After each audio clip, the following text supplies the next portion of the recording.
Why do many older individuals appear to deteriorate after the age of 80, even those who were previously sharp and thriving just a few years prior? The prevailing assumption is that the changes occurring post-80 are solely attributable to genetics or chance. However, this perspective is incomplete. In this video, we will explore 5 unexpected and frequently overlooked factors that elucidate why numerous older adults encounter difficulties in maintaining longevity or health beyond the age of 80. These factors extend beyond the conventional considerations of diet, smoking, or exercise, delving into deeper and more nuanced aspects. Factors that frequently go unnoticed, even among individuals who have adhered to most healthful practices, can significantly impact longevity. The encouraging news is that once identified, these factors can be addressed.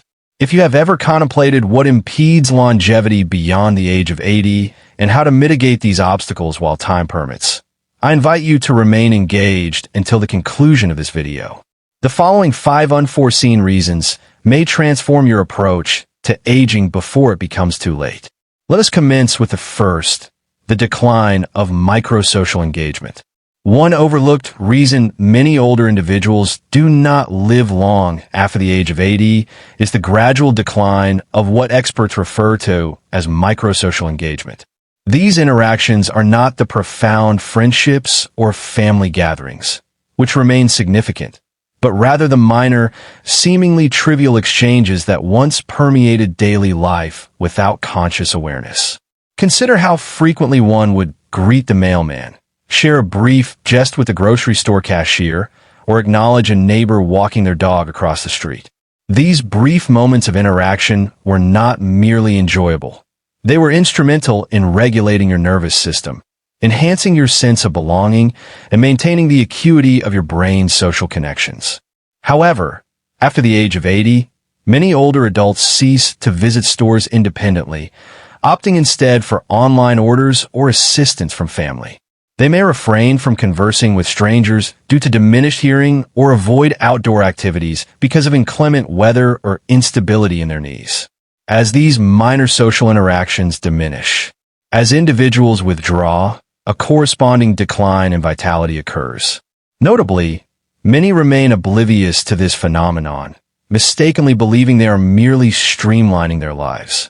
In reality, they are eliminating low-level social interactions that enhance cognitive function, uplift mood, and affirm their connection to the vibrant, everyday world. Complexity is unnecessary.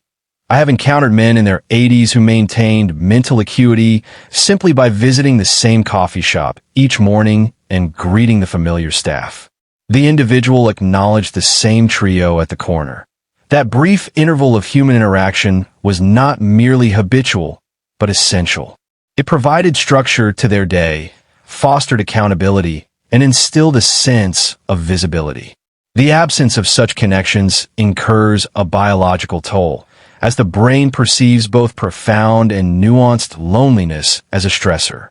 This response alters hormone levels, elevates inflammation, and diminishes immunity. Most critically, it initiates the atrophy of neural networks responsible for memory, attention, and emotional regulation. In simple terms, it accelerates the perception of aging. If you notice a decline in your daily interactions, have ceased running minor errands, stopped initiating casual conversations, or feel unnoticed within your community, it is imperative to rectify this. These moments of connection, even those that appear trivial, convey to your brain and body that you still hold significance and remain part of a collective. This affirmation serves as one of the most potent remedies for sustaining vitality. For years, the phenomenon of excessive caution has contributed to the stagnation of many individuals, preventing them from thriving beyond the age of 80. This inclination, which superficially appears to be wisdom, blurs the distinction between prudent behavior and excessive wariness. Once this threshold is surpassed, the repercussions are seldom immediate but invariably cumulative. It often commences with well-meaning intentions. Perhaps a previous slip on the stairs or a near loss of balance on the sidewalk prompt a decision to reduce outdoor walking. Consequently, one may cease bending. to access low shelves or enter the back seat of a vehicle. 1. Tend to sit more frequently and for extended periods. Observers commend your prudence, advising you to exercise restraint and take it easy. Unbeknownst to you, this behavior fosters a life characterized by safety. However, there's an unspoken truth. When movement ceases, so too does strength, not solely in your limbs, but also in your coordination, balance, and internal stability. Your body resembles a garden requiring cultivation rather than a machine that rests to maintain efficiency. And when activity diminishes, so does vitality. A gradual decline occurs. Conditions do not remain static, but deteriorate. One of the initial indicators is the core. Most individuals underestimate the significance of deep trunk muscles for fundamental activities such as standing, walking, lifting, and even rising from a chair. If these muscles remain inactive for merely a few weeks, they atrophy, resulting in compromised balance and increased instability, perpetuating a detrimental cycle. I knew an individual named Walter, aged 82, who ceased his evening walks following a slip on a rainy day. Although he sustained no fractures, the incident left him apprehensive. Initially, he transitioned from walking a mile each evening to predominantly sitting and watching television. Within 6 months, he lost 10 pounds of muscle. His legs felt weak. Despite his doctor's warnings, the deterioration had already commenced. Walter did not cease activity due to weakness. Rather, he became weak because he ceased activity. I do not advocate for disregarding genuine risks. There are prudent methods to safeguard oneself, such as utilizing handrails, wearing stable footwear, clearing pathways, or even employing a cane if beneficial. However, it is crucial to distinguish between risk management and capitulation to it. When fear governs your actions, the body begins to lose its capacity for movement. If you observe a decline in your activity, not due to physical limitations, but rather fear of potential consequences, reflect on this. Ask yourself whether you are safeguarding yourself or gradually fading away. Surviving past the age of 80 involves more than merely avoiding falls. It necessitates ongoing movement, albeit with greater caution, slowness, and deliberation. Movement is essential for the body to retain its sense of purpose and for the maintenance of bodily systems. Online, explore how your brain maintains alertness and how your heart continues to function purposefully. If you're still viewing this video and find these insights beneficial, please comment number 2 below to indicate your presence. If you have not yet subscribed, I encourage you to do so and activate the notification bell to avoid missing any videos. Your support enables us to produce quality content that informs and inspires you.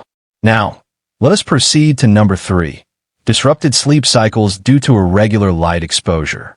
There exists an internal clock within your body. This internal clock, known as the circadian rhythm, does not tick but regulates nearly all aspects of your well-being, including mood, metabolism, immune function, and nocturnal brain repair. After the age of 80, this rhythm becomes particularly sensitive. A primary factor contributing to its disruption is insufficient exposure to natural light during the day and excessive light exposure at night. Initially, you may not perceive the changes. Perhaps you have begun to sleep more during the day, dozing off in the afternoon sunlight, or you may have reduced your outdoor activities, especially in colder weather. During certain months, you may activate the television in the evening or keep the lights illuminated late while reading or viewing a film. Each of these alterations may appear innocuous, yet collectively, they subtly disrupt the body's understanding of when to be vigilant and when to repose. The body depends on natural light to maintain its circadian rhythm. Bright morning light informs the brain that it is time to awaken, mobilize, and direct energy where necessary, while darkness at night triggers the secretion of melatonin, the gentle hormone that readies you for rest. Profound restorative sleep is compromised when your eyes do not absorb sufficient natural daylight or when your evenings are inundated with artificial illumination from screens or lamps, leading to disordered internal signals. Consequently, you may experience difficulty in both initiating and maintaining sleep, waking up groggy despite spending 8 hours in bed. You might also notice a decline in energy levels throughout the day or a slight deterioration in memory. Over time, this disruption in sleep impacts more than mere energy levels. It undermines overall well-being. Your immune function can destabilize your mood and elevate the risk of cognitive decline. Additionally, vitamin D, which the body synthesizes through skin exposure to sunlight, becomes less producible after the age of 80, making regular outdoor exposure increasingly essential. A deficiency can adversely affect your bones, muscles, and immune system. I once conversed with an 84-year-old woman named Helen who reported heightened fatigue and disorientation. Her blood work. She appeared well. Her diet remained unchanged, and she was not on any new medications.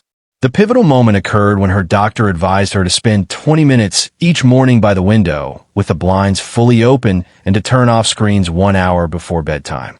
Within 2 weeks, her sleep, memory, and mood improved. It was not a new medication. It was exposure to light. Therefore, if you have been predominantly indoors with the curtains closed, or if your evenings are dominated by blue light from devices, it is time to make a change and seek outdoor exposure. Spending an hour upon awakening, even if merely for a few minutes on your porch, allows your eyes and skin to absorb the morning light. In the evening, dim the lights to facilitate your body's preparation for rest. These subtle rhythms extend beyond mere comfort.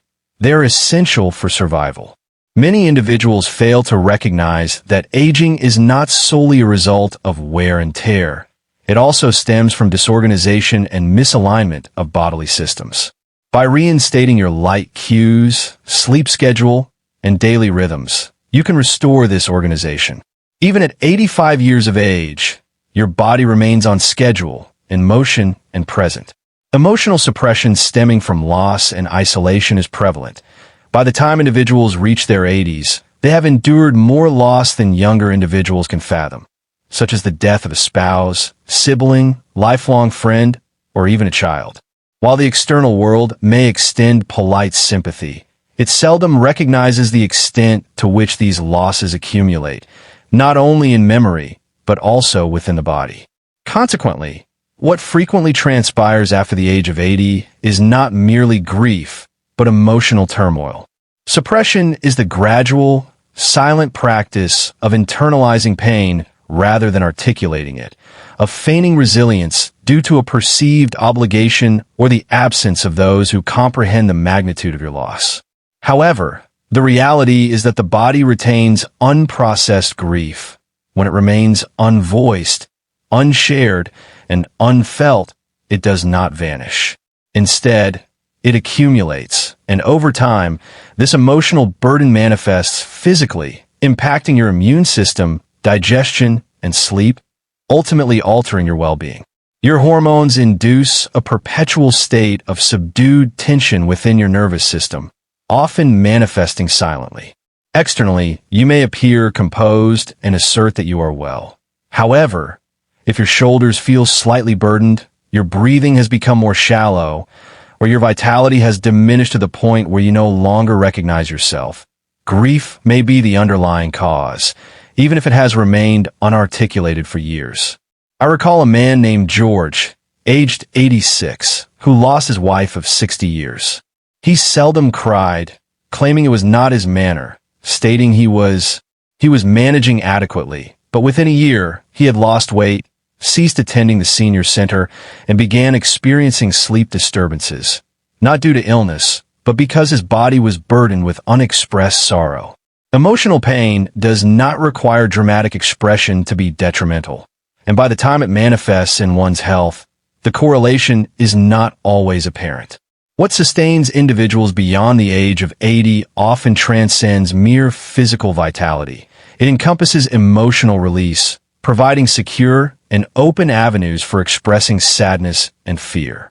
Longing entails the capacity to articulate sentiments such as, "I miss her," "I am still angry," or "I feel alone," without facing judgment.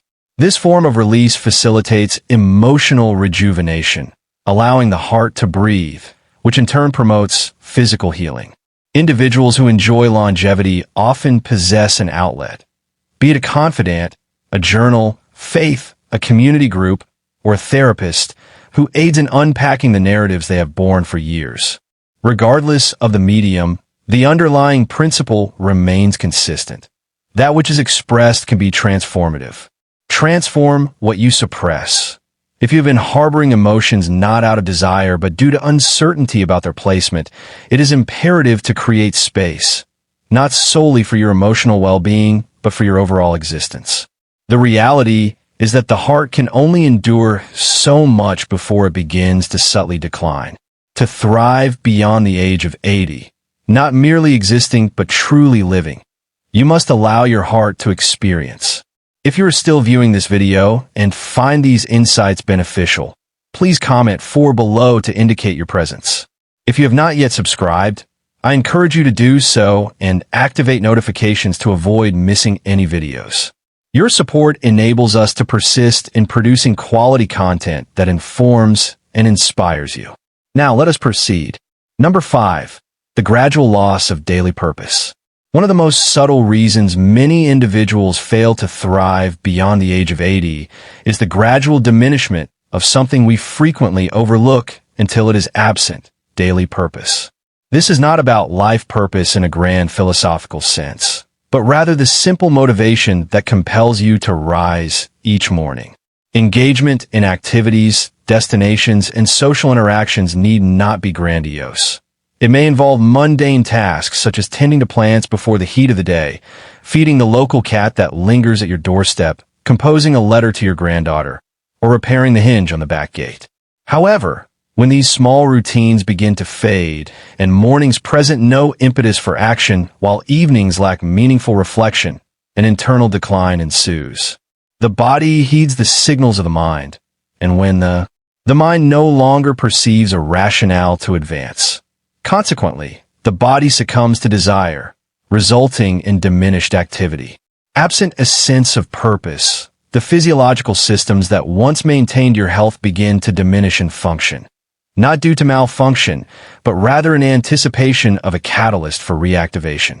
This decline is often imperceptible, as it transpires incrementally. Perhaps your weekly bridge game was canceled, your church group ceased gatherings, family visits became infrequent, or your previous volunteer position concluded when your knees began to ache. You rationalize this as normalcy, attributing it to the natural course of aging. As one ages, there's an intrinsic awareness of the days merging, each becoming increasingly subdued. I once encountered a woman named Ruth, aged 88, who appeared more vibrant than many individuals half her age. She was neither affluent nor in optimal health, nor did she have a large family surrounding her. However, she maintained a steadfast routine. Every Monday, she composed postcards for the shut-ins in her church. Every Thursday, she prepared soup and froze it for a local shelter, and daily, she positioned herself at her window around 4 p.m. She observed the neighborhood children returning home from school, familiar with their names. She greeted them with a wave, which they reciprocated. Although it lacked glamour, this routine provided her days with texture, her heart with rhythm, and her life with continuity. This is the unspoken truth. The body remains alive as long as it perceives itself as necessary. Even the most minor sense of purpose serves as sustenance, prompting cellular repair, organ function, and cognitive engagement. When one loses this sense of significance, when one feels their existence is inconsequential to others, as the flame begins to wane, individuals who gracefully and vibrantly surpass the age of 80 often possess an anchor in their daily lives. This anchor may manifest as a garden, a pet, a journal, a ritual, a phone call, or a simple morning prayer. The significance lies not in the magnitude of these activities, but in their consistency. It is the awareness that upon awakening, there exists a purpose to rise. Therefore, if you have been experiencing a sense of drift, as though your days have lost their form or significance, do not disregard it. This is not merely sadness. It is an indication that your body is yearning for rhythm and structure once more. Connection serves a purpose. Ultimately, Longevity transcends mere heartbeat.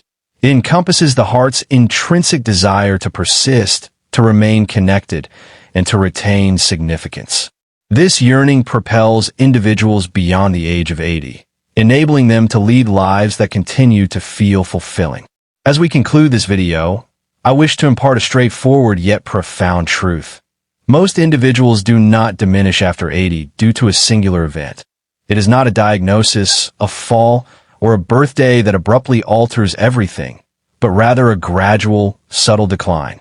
The gradual erosion of habitual rhythms and motivations to remain engaged often occurs so subtly that one may not recognize the transformation until an internal dimming is perceived.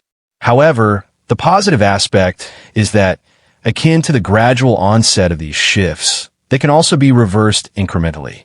A solitary walk outdoors, an additional conversation with a stranger, a brief morning stretch, or any action undertaken today, not out of obligation, but for the sake of structure, connection, or meaning, can initiate the process of revitalization. Thus, contemplate this. Reflecting on the 5 unforeseen reasons we discussed, which one astonished you the most? Which one resonated uncomfortably with you? More importantly, which one are you prepared to act upon, even in a minor capacity, starting today? The reality is that you possess more agency than you realize, not to halt aging, but to transform the manner in which you age. If you are willing to remain attentive to subtle changes, safeguard your rhythms, uphold your purpose, and allow yourself to experience necessary emotions, there's a substantial likelihood that you will not merely attain the age of 80, but will thrive beyond it. We appreciate your participation today and invite you to share your insights in the comments below, specifically one takeaway and its intended application in your life. Your opinions are valuable to us, and we welcome your contributions. Engaging with your comments provides us with significant motivation. If you found this video beneficial, please like, subscribe, and share. Your support enables us to produce quality content that informs and inspires. Thank you for watching, and we anticipate your continued engagement.